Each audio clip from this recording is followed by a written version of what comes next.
Hello students, मैं अभी आपको ओवरव्यू दे रही हूँ एक बार कि आपका यूनिट थर्ड में जो new trends and issues in assessment है, इस चैप्टर में क्या है। बेसिकली देखिए, इस चैप्टर में क्या है आपका, सबसे पहले आता है आपका सेमेस्टर सिस्टम। सेमेस्टर सिस्टम क्या होता है? जो टर्म एग्जाम्स होते हैं आपके। टर्म एग्जाम का मतलब है जो 6 मंथ में आपके एग्जाम्स होते हैं, जो हाफ ईयरली एग्जाम जिसे आप कहते हैं। तो इसके एडवांटेजेस क्या होती हैं कि एक तो बर्डन नहीं रहता है बहुत ज्यादा आप पे कि भाई आपको पूरा सिलेबस एक साथ आपके एग्जाम होंगे। जैसे बीएड में आपके पूरी बुक जो है एक बार एग्जाम होते हैं उसके, तो एकदम से आप पढ़ना स्टार्ट करते हैं और फिर पूरी बुक आपको एक साथ पढ़नी पड़ती है। दूसरा इसका क्या बेनिफिट है कि आपको जो है बच्चा पूरे साल जो है टच में रहता है बुक्स के, ताकि उसकी नॉलेज जो है वो मेंटेन रह सके। ऐसा नहीं होता कि पूरे साल में लास्ट में एग्जाम होंगे तो लास्ट में ही पड़ेगा, हाफ ईयरली है तो वो पूरे साल टच में रहता है। डिसएडवांटेज क्या है आपके हाफ ईयरली का? डिसएडवांटेज ये होता है कि जैसे बच्चा है वो पढ़ रहा है और मान लीजिए कि अब उसका फर्स्ट टर्म जो है वो सितंबर में उसके एग्जाम है या अक्टूबर के स्टार्टिंग में, तो क्या होगा, जुलाई तक तो एडमिशन चलते रहते हैं, 2 मंथ की करीब की आपकी जो है समर वेकेशन हो जाती है। तो बच्चों के पास एंड टीचर्स के पास भी अपना सिलेबस पूरा कराने का इतना टाइम नहीं होता है। तो ओवर बर्डन के कारण क्या हो जाता है, बच्चे भी जो है वो टाइम बाउंड हो गए हैं कि भाई उनको जो है करिकुलर एक्टिविटीज नहीं कर पा रहे हैं, बाकी पीरियड्स में टीचर नहीं जाने देती है, जैसे स्पोर्ट्स के लिए, म्यूजिक के लिए टीचर, क्योंकि टीचर को भी अपना सिलेबस पूरा कराना है। तो एक तरह से ओवर बर्डन टाइप भी बच्चों को हो जाता है, एक्स्ट्रा लोड पड़ जाता है टीचर पे भी और बच्चों पे भी। नेक्स्ट है आपका ग्रेडिंग सिस्टम। देखिए, मैं इनको पूरा एक्सप्लेन करके भी समझाऊंगी। अब मैंने आपको पूरी यूनिट की वीडियो एक अलग से डालूंगी मैं, जिसमें आपको पूरा एक्सप्लेन करके भी ये बताऊंगी। अब ये सिर्फ ओवरव्यू दे रही हूँ, ताकि अगर आप मान लीजिए लास्ट डे भी देखते हैं ये वीडियो एग्जाम के, तो आप कम से कम लिख के आ सके कि इसके अंदर क्या करना है। ग्रेडिंग सिस्टम क्या होता है? ग्रेडिंग सिस्टम एक तरह से CCE है, that is continuous and comprehensive evaluation. मतलब ग्रेडिंग सिस्टम में सिर्फ आपकी एकेडमिक नहीं देखी जाती है, आपका ओवरऑल रिव्यू देखा जाता है। आजकल देखिए, पहले की रिपोर्ट कार्ड्स में क्या होता था, पहले की रिपोर्ट कार्ड्स में आपके 5 सब्जेक्ट हैं, 7 सब्जेक्ट हैं, उन सब्जेक्ट्स के नंबर आपको दे दिए जाते थे और परसेंटेज निकाल के दे दी जाती थी, वो होता था आपको रिपोर्ट कार्ड। आजकल क्या होता है, बच्चे की स्पोर्ट्स में कितने आ रहे हैं, उसके आर्ट्स में कितने आ रहे हैं, म्यूजिक में कौन सा ग्रेड है, हर चीज का ग्रेड आपको दिया जाता है। हैंड राइटिंग का ग्रेड आपको दिया जाता है, आपको आपकी हाइजीन का ग्रेड दिया जाता है, इंटरनल असेसमेंट का, आपको हर चीज का ग्रेड दिया जाता है। तो वो होती है कॉन्टिन्यूअस, जो पूरे साल आपकी असेसमेंट चलती रहती है और हर चीज में चलती रहती है। कोई बच्चा किसी चीज में अच्छा है, कोई बच्चा किसी चीज में अच्छा है, तो ये होती है कॉन्टिन्यूअस असेसमेंट। ग्रेडिंग सिस्टम ने एडवांटेज क्या है, इसने स्ट्रेस कम कर दिया है बच्चों का, क्योंकि अब जो बच्चे मान लीजिए फेल हो जाते थे, पहले एक परसेंटेज बना रखी थी, 35 से लो वाले बच्चे फेल हो जाते हैं, लेकिन आजकल ग्रेडिंग सिस्टम में कोई बच्चा फेल नहीं किया जाता है। दूसरा, इसमें स्किल्स डेवलप हो रही है बच्चों की। किस तरह से डेवलप हो रही है? कॉन्टिन्यूअस असेसमेंट है ये सिर्फ एकेडमिक के तौर पे नहीं है। बच्चे जो है क्रिएटिव सोचते हैं, ड्राइंग में अच्छे हैं, आर्ट्स में अच्छे हैं, तो हर चीज में बच्चा अपने आप को प्रूव कर पा रहा है, तो उनकी स्किल डेवलप हो रही है। डिसएडवांटेजेस क्या है? जो मेरिट स्टूडेंट होते हैं, जो सुपर इंटेलिजेंट स्टूडेंट होते हैं, उनके लिए डिस्करेजमेंट हो गया थोड़ा सा, क्योंकि देखिए पहले के टाइम में जो हमारा टाइम था 10th प्लस 2 का, उसमें जो बच्चा टॉपर होता था उसके परसेंटेज अलग से शो होते थे कि ये बच्चे ने टॉप किया है। लेकिन आजकल क्या होता है, 99 वाला परसेंट वाला बच्चा भी उसी ए कैटेगरी में आ रहा है जितने में 91% वाला बच्चा आ रहा है। तो सोचिए 8-9% वाले बच्चे भी सेम कैटेगरी में आ रहे हैं, तो जो मेरिट स्टूडेंट है, जो 99% वाला बच्चा है, वो थोड़ा डिस्करेज हो जाता है। ये ग्रेडिंग सिस्टम जो है एक्स्ट्रा हार्ड वर्क को प्रोत्साहित नहीं करता। अब जो बच्चा ज्यादा हार्ड वर्क करता है वो सोचेगा कि मेरे 99 आएंगे, उसके 91 आएंगे, फिर भी हम सेम ही कैटेगरी में रहेंगे, तो वो बच्चे थोड़े से डिमोटिवेट हो जाते हैं इससे। नेक्स्ट आपका आता है क्रेडिट सिस्टम। क्रेडिट सिस्टम क्या होता है? ये फ्लेक्सिबल सिस्टम होता है। कि फ्लेक्सिबल का मतलब कि आपके ऊपर कोई ओवर बर्डन नहीं होता कि आपको ये स्ट्रीम लेनी है तो इसमें यही सब्जेक्ट्स होंगे आपके, नहीं। आप इसमें अपनी फ्लेक्सिबिलिटी के हिसाब से अपना कोर्स चूज कर सकते हैं। मान लीजिए आपको मैथ्स फेवरेट है तो आप मैथ्स लेंगे, ऐसे नहीं कि भी जब जिसमें आपका इंटरेस्ट नहीं है आप उस सब्जेक्ट को ले लेंगे। तो इसमें एडवांटेजेस क्या होती है, बच्चा फ्री होता है एकदम कि भाई अपना कोई भी कोर्स, कोई भी सब्जेक्ट को चूज कर सकता है।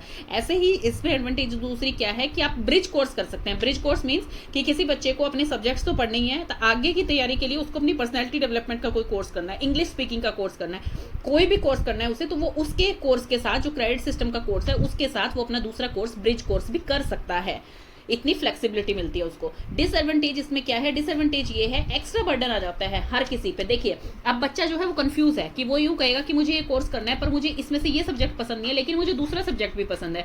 तो मतलब वो कंफ्यूज रहेगा कि असलियत में मुझे चूज क्या करना है। इस चीज का एक तो पेरेंट्स पे, टीचर पे, स्टूडेंट पे, तीनों पे बर्डन आ जाता है। दूसरा है कि इसमें स्टूडेंट और टीचर का जो है वो कैसा रोल हो जाता है। टीचर जो है कई सारे काम में उसका वर्कलोड इतना ज्यादा हो जाता है कि वो कभी कभी जो है स्टूडेंट के साथ पार्शियल हो जाती है। किसी स्टूडेंट के लिए अच्छी और किसी स्टूडेंट के लिए जो है टीचर का रिव्यू इतना अच्छा नहीं होता है, वो थोड़ी सी पार्शियल फील करती है।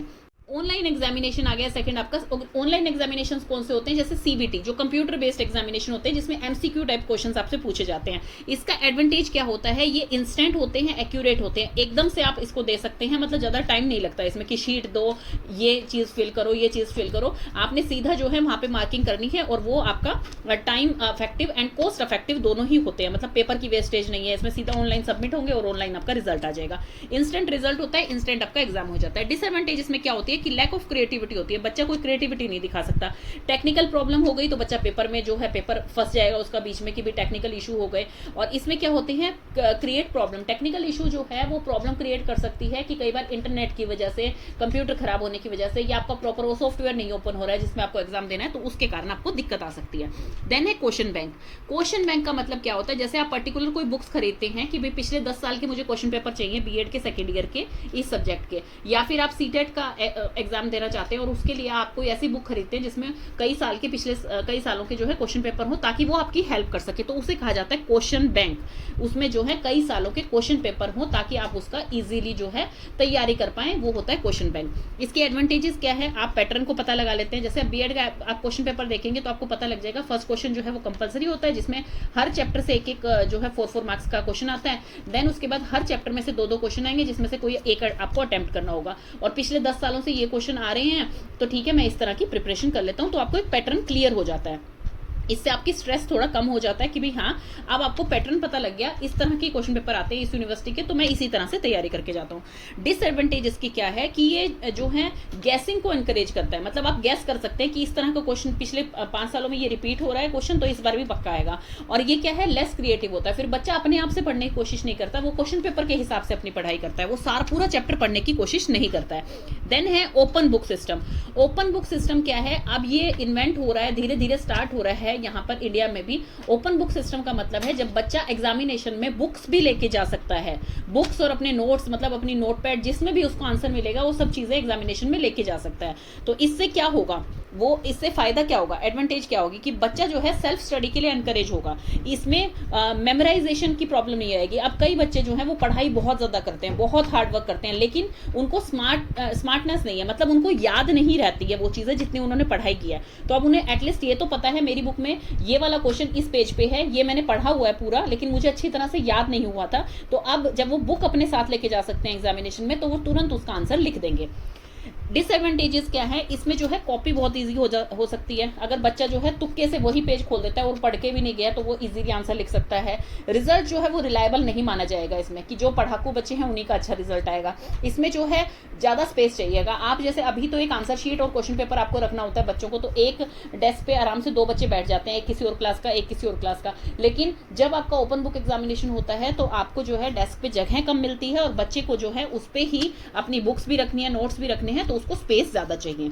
नेक्स्ट आ गया है flexibility in examination. Flexibility in examination कोई आपका टॉपिक नहीं है, पार्ट नहीं है, ये सिर्फ एक फ्लेक्सिबिलिटी इन एग्जामिनेशन बता रखा है कि बच्चों की परफॉर्मेंस जो है, ओवरऑल परफॉर्मेंस, उनको मेंटली फिट रखने के लिए, इमोशनली फिट रखने के लिए फ्लेक्सिबिलिटी होनी चाहिए एग्जामिनेशन में। आपके रेस्ट्रिक्टेड एग्जाम नहीं होने चाहिए, मतलब एक स्ट्रिक्ट एग्जाम नहीं होने चाहिए कि इसी तरह का एग्जाम होगा पूरे साल में एक ही बार होगा, तो मतलब इस तरह की नहीं होनी चाहिए। जैसे ग्रेडिंग सिस्टम एग्जाम है जो कॉन्टिन्यूस इवैल्यूएशन करता है, ऑनलाइन एग्जामिनेशन है, क्रेडिट सिस्टम है, इस तरह के एग्जामिनेशन आपको फ्रीडम बच्चे के लिए होनी चाहिए।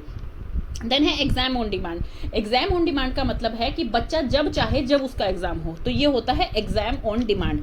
इसमें क्या है, national institute of open schooling और इग्नू, ये 2 जो हैं इसको कंडक्ट कराते हैं। इसमें क्या है, ऑनलाइन रजिस्ट्रेशन करेगा बच्चा, अपनी अटेंडेंस पूरी करेगा जो उसको चाहिए।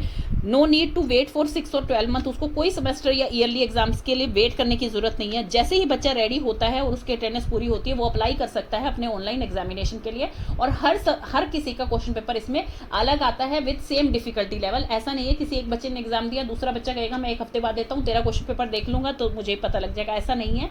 हर बच्चे का क्वेश्चन पेपर इसमें कंप्यूटर से अलग अलग आता है और बच्चा जो है फिर उसमें दे सकता है और सेम डिफिकल्टी लेवल होता है। तो ये भी जो है इजीली एक्सेसिबल है। ऑनलाइन अटेंडेंस के रिकॉर्ड होते हैं, इशू हो जाते हैं आपको ऑनलाइन ही, हॉल टिकट, जो आपके रोल नंबर्स हैं, सब कुछ जो है ऑनलाइन हो जाता है आपका, तो ये इजीली जो है बच्चा कंप्लीट कर लेता है।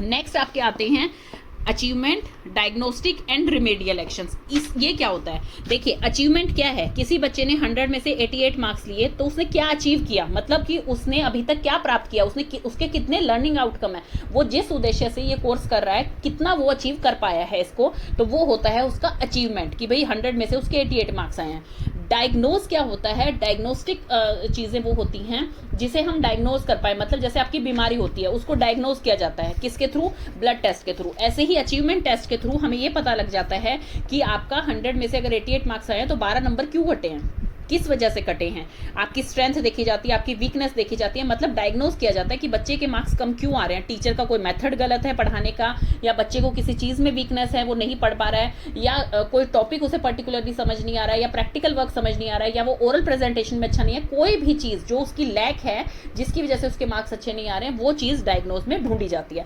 देन है रिमीडियल। रिमीडियल का मतलब जो ये 12 नंबर हैं इनको दोबारा से प्राप्त करने के लिए कि भाई बच्चे के 100 में से 100 नंबर कैसे आ सकते हैं, क्या रेमेडीज उन्हें दी जाए। जैसे कि आपको बुखार हो जाता है, तो बुखार हो गया आपको, तो उसके बाद क्या हुआ, डायग्नोज किया गया ब्लड टेस्ट से कि आपको बुखार किस कारण से हुआ, तो फिर आपका देखा जाएगा जैसे डेंगू, मलेरिया ये सब देखा जाएगा, फिर जो आपका जो भी टेस्ट में रिपोर्ट आएगी उसके बाद उसके हिसाब से आपको दवाई दी जाएगी और फिर वो ठीक हो जाएगा। तो वैसे ही है ये, पहले डायग्नोज किया गया बच्चे के नंबर कम क्यों आ रहे हैं, फिर उसके बाद रिमीडियल एक्शन लिया गया कि भाई अब जो है हम इसको डायग्नोज को फॉलो करते हैं और जितनी भी डेफिशिएंसीज बच्चे में आ रही हैं किसी भी कारण से उन सबको रिमूव कर देते हैं, खत्म कर देते हैं।